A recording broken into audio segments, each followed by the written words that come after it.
Gepleyer Azatlyk Radio. Öňüňizde saglyk hormatly dinleýijiler. Eferde hepdeniň jem bilen men ýoksan Nurwan.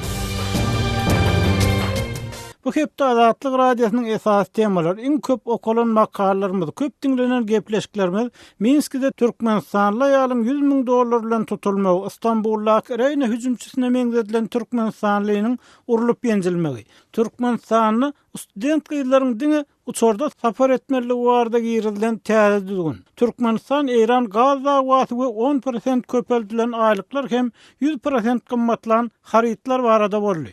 Bu hepde parahat 7'de ýyladys sistemasynyň turbasy ýarly diýen atlan çap edilen foto sergimizde iň köp görülen boldy. Minskide $100,000 bilen tutulan aýal Eýrany berilen türkmen gazynyň birden kesilmegi barada habarlarymyz bolsa iň köp pikir tesbir ýazylanlar boldy. Siz hem Azatlygyň web saýtyna girip pikir aýtmaga çagyrýarsyz.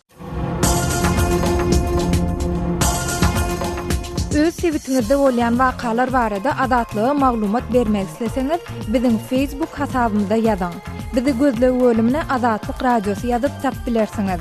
Siz suratlaryňyzy we videolaryňyzy hem ýollap bilersiňiz. Azatlyk siziň şahsiýetiniňizi gizlinlikde saklar. Siz bolan wakalar barada maglumat beriň, biz hem habar bereriz.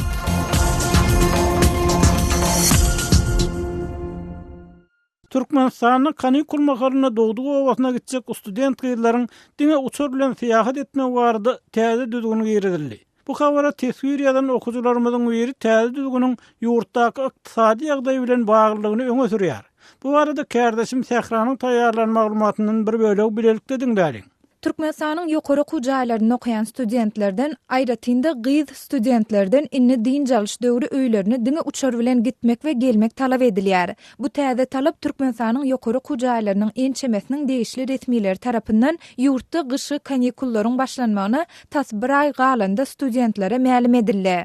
Dekanımız biz bilen ýygnak geçirip mundan beýlek öýümüze, ene taýmyzyň hosarlarymyzyň ýanyna gidenmizde diňe uçary bilen gitmelidigimizi duýdurdy. Hususan da student gyzlara size taksi ýa-da beýleki transport serýistesi bilen gitmek gadagan diýdiler. Kanikullar tamamlanandan soň bolsa öz welaýatlarymyza gidenimizi görkezýän aviabiletleri dekanymyza getirip görkezmeli we tapşyrmaly.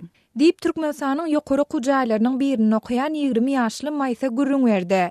Ýurdun ýokary kujaýynyň resmileri tarapyndan edilýän bu talap barada Türkmenistanyň media serişdelerinde ilat köpçüligine hiç ýyly maglumat ýa-da düşündürüş berilmeýär. Emma ýurdun ýokary kujaýynyň resmileri studentlere bu talabyň olary biýdüzünçilikden goramak maksady bilen döwlet derejesinde kabul edilendigine aýdýarlar. Sen ýollar borar wakalara duçar bolmagyň öňnäjek bolýar bolmasa ýollar köçe ýol hereketi herektiri ýüze çykdy, onu atanýaňyzdan olur biz jogap berýär. Şol üçin bir gıykılık gopun bolmaz ýaly bir aýdaly bir takdirler bilen gidenizde ýollar her hilli biýdüzünçilik ýoly çykmady ýaly şuwatlar giýirdildi döwlet derejesinde diýip aýdýarlar. Diýip Amanmurat Bugaýew studentlere salgylanyp Gürrüňberdi. Aşgabatyň we Lewap Mary welaýatlarynyň ýokary kujaýlaryny okuyan käbir student gyýlaryň bellemegine görä, ýokary kujaýynyň dinanlar guramasynyň başlygy student gyýlar bilen duşup geçirip, bu talabyň studentler takside otlyda öýlerine gidende 2-2 ýüze çykýan yaramaz ýagdaýlaryň öňüni almak bilen baglydygyny aýdypdyrlar. Emma gürrüň edilýän yaramaz ýagdaýlar barada jikme-jik maglumat bermändirler. Şeýle-de olar bu talaba berjä etmedik gyýlaryň oku jaýyndan çykaryljakdygyny duýdurypdyrlar. Bu täze talap bilen baglanşykly häzirki wagtda student gyýlaryň öz hosarlarynyň ýaşaýan welaýatyna ýa-da şäherine gitmegi planlaşdyrmakda käbir kynçylyklary başdan geçirýändigi aýdylýar. Munyň bolsa ýurdun içindäki awia gatnawlaryň sanynyň çäklidi we olaryň ýolagçylaryň şol sanda student ýaşlaryň islegini kanagatlandyrardan pes derejede bilen baglanşyklydygy bellenýär.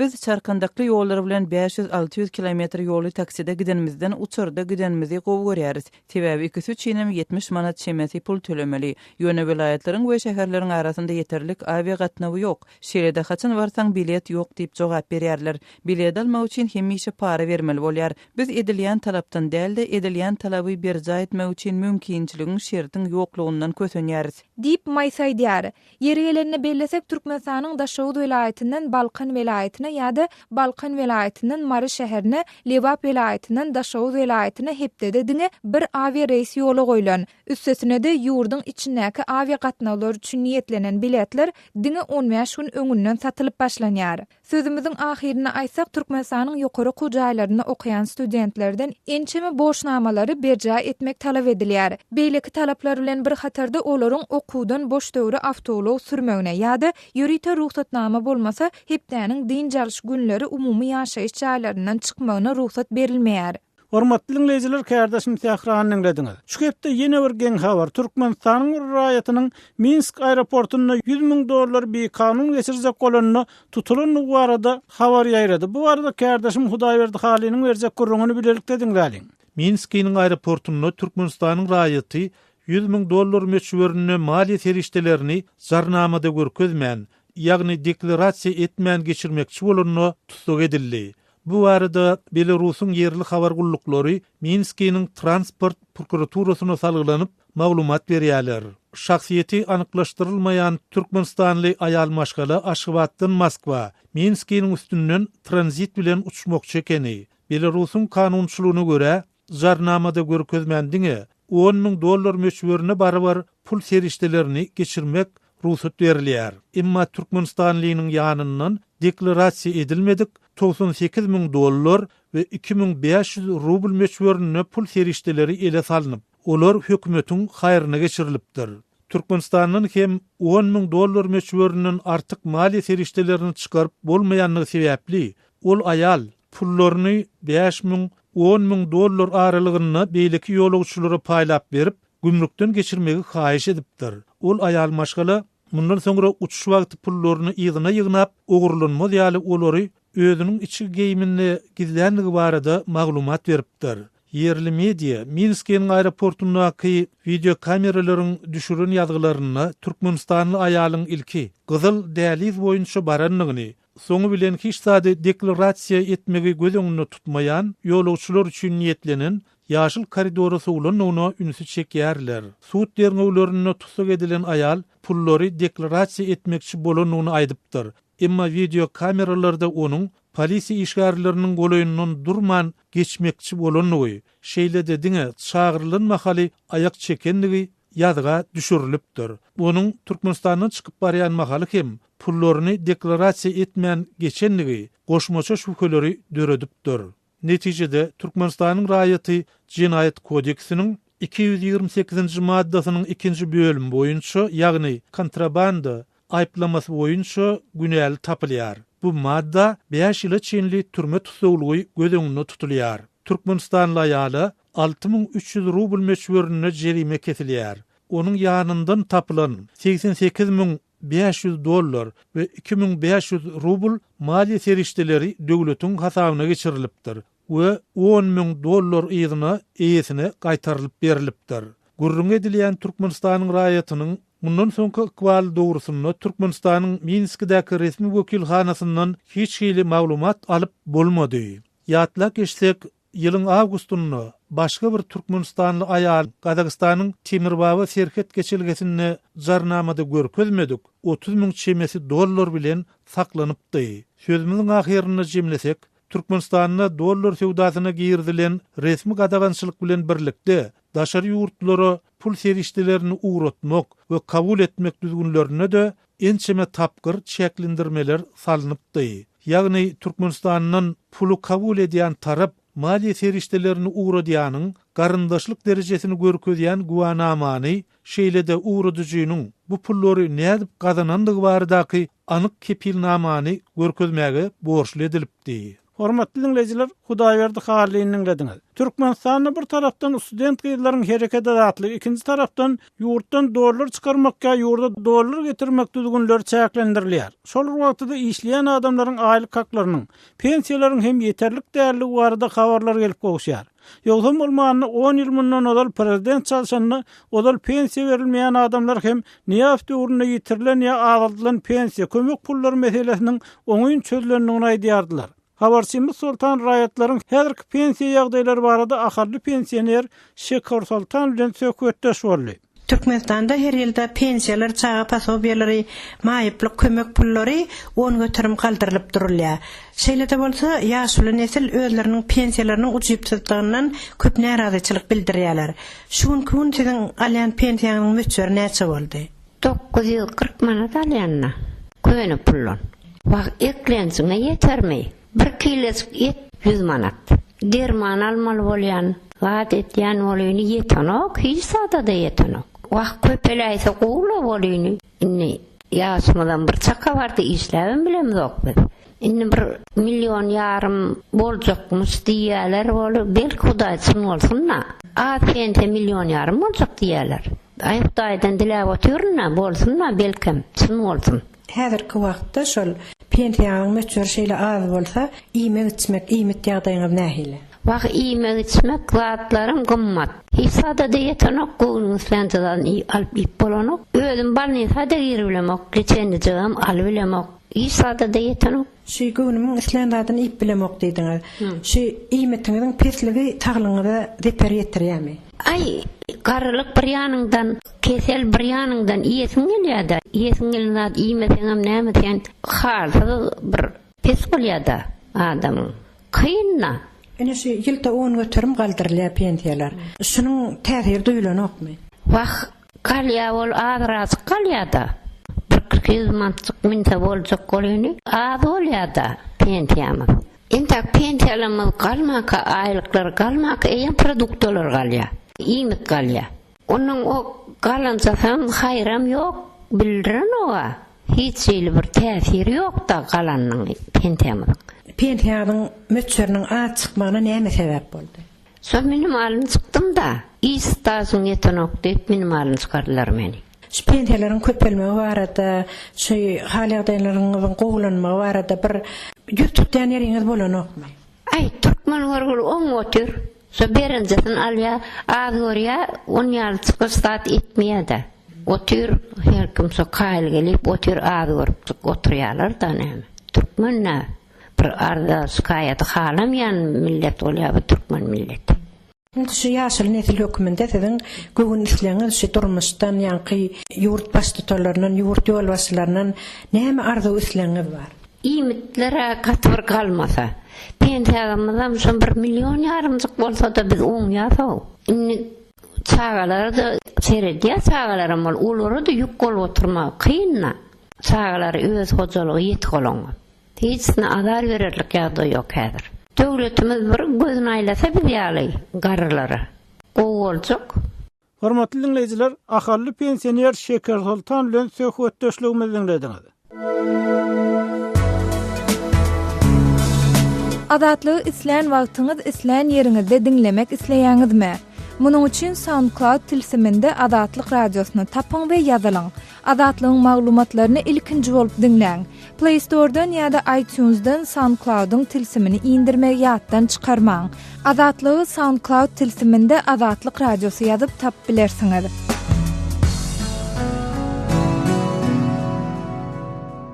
Gepler Adatlyk radio. Hormatly dinleyijiler, hepdeniň jemin taryh baradaky söhbetdeşlikler esasynda dowam etdirýäris. 10-njy ýanwarda Göktepe galasynyň synanyny 136 ýyl bolýar. Emma bu söwüşiň we Türkmen topragyny watan uğruna bolan beýleki söwüşleriň gahrmanlarynyň hut 10-njy ýanwarda hatyralanmagy besedildi. Şol wagtda geçen ýyl Türkmenistanyny 1916-njy ýylyň halk gozgolonlarynyň 100 ýyllygy hem ýatlanylmady. Eýsem Türkmenistanyny halk taryhynyň dogrusul we hemme taraply öwrenilmegine näme päsgel berýär? Adatlyk radiosy şu we beýleki soraglar bilen ýazgylar Amanrat Bugaýew hemde Hudaýberdi Haly bilen söhbetdeş boldy. Ilkinji söhbetdeşimiz Aşgabatly ýazgy Amanrat Bugaýew. Amanrat Türkmenistanyny hatyra güni inhänli 2-nji ýyl resmi taýdan bellenilmeýär. Mundan öň Sapar Murat Niýazow döwründe we ondan soň esli wagt hatyra güni bellenilip geldi. Şoňdan birlikde Sowet döwründe hem garaşsyzlyk ýyllarynda hem Göktepe söwüşiniň taryhynyň töwerekleýin öwrenilmegine kän kemçilikleriň bolanyny aýdylýar, käbir işleriň edilendigine garamazdan. Siz taryhçy ýazgy hökmünde öz pikiriňizi aýtsaňyz, şu mesele şuň kunny nähil çemeleşmeli? Obalugulana çın tarihi dikeltmeli, siyasatı koy biz bir grafi süreli, ester doğrunak siyasatin ve garaşdırlıktakinem, yonu olur döktünç büvöttüröttürör, çın tarih dikeltinmeli. Yine meselem Göktepe galafına iyi verilen ikinci harbi ekspedisiya yol başçılığı eden General Skobelev bir töterleni verilen adam der, Rus tarihinin özünü kat köpçeşmede duşuyası oluyor. Ol Göktepe galafının üstüne ikinci ele hücuma geçilmesinin 7 yıl olur. 1873 yılı Galavat yomutlarını Kaufman'ın yol başçılığını cezalandırıp kırarlarını şol kırgınçılığı polkovnik derecesinde katlaşan adam. Diyecek olayan Türkmenin toprağının kanı oyan hem de özünün şol rehimsizliği bilen göz kararlı generallık derecesine yeten adam. Diye bir tarih hakkında bir uzak tarih. Mesela 2 yıl veri hatire onu belirlenen ok bir belirlemeli yağday halk hakidasına girdi şol hatire onu. Önküyalık resmi derecede bolmasa da bir yurdun ehli yerine verilen ya. Şol önkü däwe desturu eğerilip şol ulu gonumçylykları adamlar barýarlar, Hudaý ýoly sadaka berýärler, käbirler özüniň merhumuna mazardaşyna oturýar şoň. Bir halk hakydasy belliýär, resmi bellenmese de ýöne şu meselede men özümün şahsy garaýşym, subyektiw garaýşym şeýlere bu Göktepe Türkmeniň hem buýhunjy hem de Türkmen milletiniň başyndan inen iň ul tragediýalardan biri. Bunu yılla bir evet Göktepe arasında olan söwüşi atlayan Göktepe'deki kahramanları atlayan Göktepe'nin hakiki tarihinin dikeldik olmaz. Göktepe hakkında her durmuşa yan kadam oyan yaşlarda milli buyhunzum kemale getirip olmaz. İnberki şol hakkında bir Göktepe söwüşi, şol denderedeki kargala söwüşi, sarı söwüşi, Galavat kırılışı hakkında neyem için yekece de kino eseri yok. Ya olmasa bir gowrumly edeb eseri yok. Aman Murat bağışla sözüňi öreýin. Ine geçen ýyl 2016-njy ýyl mirasy sarpa goýmak ýylly wagtlandyryldy Türkmenistanda. Şol ýylyň dowamyny Göktepe söwüşi ýa Göktepe söwüşiniň taryhy bilen bagly haýsyr bir makalanyň çap edilenligi ýadyňyzdamy? Şeýle da gözüňize düşdümi Türkmen medeniýetine? Yok, men iýerledim şol Göktepe hakkında da beýle söwüşler hakkında da kelama gurrun edilmedi. Onu derek edil Göktepe'ň bäri ýanyna, aňry ýanyna kerlerden bir ulu tarih kararlar dörtçük bolupurun wagaz nesihatlaryny etdiler metbutda, radio, telewizionyada ulu wagtlar ötdiler. Taýinanlar ýöne agwalmady şol Göktepe'ň ama tutulmady beýle kyrgynçylyklaryna. Aman Murat, indi şu Göktepe bilen bagly tarih eserleriň çap edilmegi meselesinde öňkü prezidentiň bu mesele ortatlan arany bolmak synyň şu hökmüne garanyny hakynda da şu sebäpden bu meselede serhap bolmaga çalşylýanyny hakynda da pikirler çykýar. Eýsem bir ýerde dogrudan Türkmen tarihiniň öwrenilmegi haýsyr bir döwlet bilen arany bolmaga sebäp ýa bahana bolup bilermi? Siz tarih sökmünde şu mesele nähil garaýaňyz?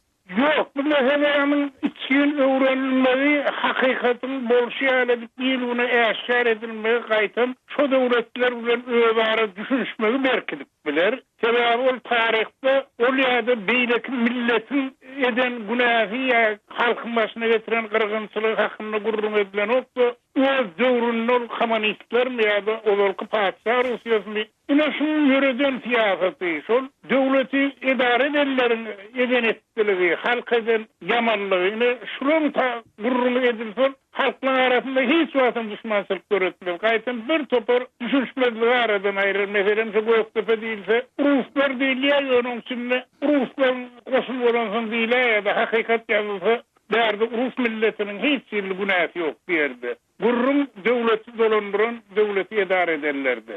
Hormatly dinleyijiler, Aşgabatly ýazy Aman Murat Bugaýew bilen söhbetdeşligimizi dinlediňiz. Tarih baradaky söhbeti Pragada ýaşaýan türkmen ýazgysy Hudaýberdi Haly bilen dowam etdirýär. Hudaýberdi Türkmenistanyny Sowet döwründe hem garaşsyzlyk ýyllaryna hem Türkmenistanyň taryhyny öwrenmekde belli bir çäklendirmeler boldy. Ýöne soňky ýyllarda Türkmenistanyň prezident çalşandan soň bu meselede hassa ýa gaýdylanyny gaýdylýar. Siz bu ýerde meseleni näme döwürýäňiz? Türkmenistan näme üçin öz taryhyny hemme taraplaryň öwrenip o barada kitaplar çykaryp ýa-da makalar çap edip bilenok. Bu ýerde näme mesele bar? Bu yerde Russiýanyň güýçli täsiri bar. Sebäbi öňräki bir çykyşyny Russiýanyň häzirki prezidenti Vladimir Putin Sowetler döwrüne beýleki Soýuz respublikalar bolsa da olar gönüden gönü Moskwa tabindi, Moskwa garaşlydy diýip aýtdy, açyk aýtdy. Şol söwüşler senin ýatlak geçeniň Göktepe galasynyň synmagy, soňky 16-njy ýyldaky gyrgynçylyk, onun öňkü hywa tragediýasy we beýlekiler gönüden gönü Rus imperiýasynyň gatnaşmagy bilen